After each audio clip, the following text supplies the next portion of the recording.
Hello, YouTubers.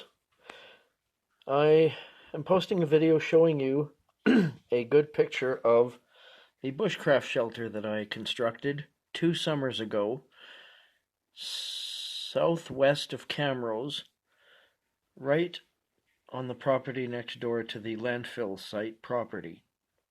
I had been given some advice from someone of authority of where to build, and it turned out to be somebody's land. So I had to remove the shelter after I found out somebody had discovered my spot. But that's what I built.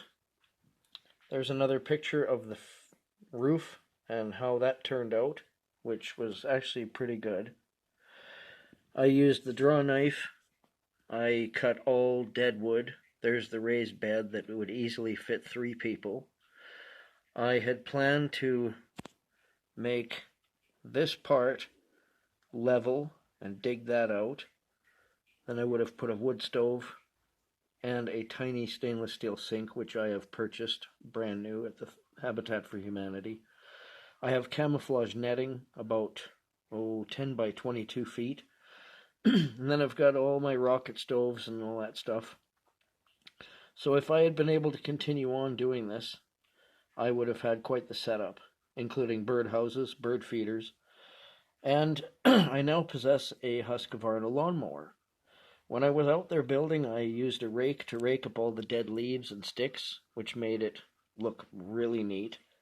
I cut all the thistles out with actually pliers, and even picked up all the dead wood and piled it up so that it would dry so I could burn it, and to keep down the chance of bees, because nobody wants to be walking through the bush and stumble over a bunch of bees under a log. And the man that inspired me to do this is this person right here, Mr. Jerry Smith. My father, who was a licensed hunting guide in the Canadian Rocky Mountains for many years of his life, and this was how he lived. He passed 7 years ago from esophageal cancer, and it was said that his smoking and drinking contributed to it. For a guy living out in the mountains, you'd think that he would have had better health. But that was his getaway from any life's problems. And so my bushcraft is basically the apple doesn't fall far from the tree. My dad never saw this because I didn't learn about bushcraft until after he passed away, when I had to find something to keep me busy thinking about his loss. And while I was out there, I was few times when I thought that I might have had his presence. So I figure if any place, it would have been there. When I was out there, I discovered porcupines climb trees. Skunks or porcupines are either deaf or blind. I can't remember which one. I saw some kind of a pheasant or prairie chicken out there, which was quite close. I got a really good shot of that one in a picture. And learned that there's a lot more birds out there in the trees than there are in the city. And quite often in my hammock would lay there and just listen to nature. So if I ever find a piece of land out by Camrose that I can build on, this is what I want to do.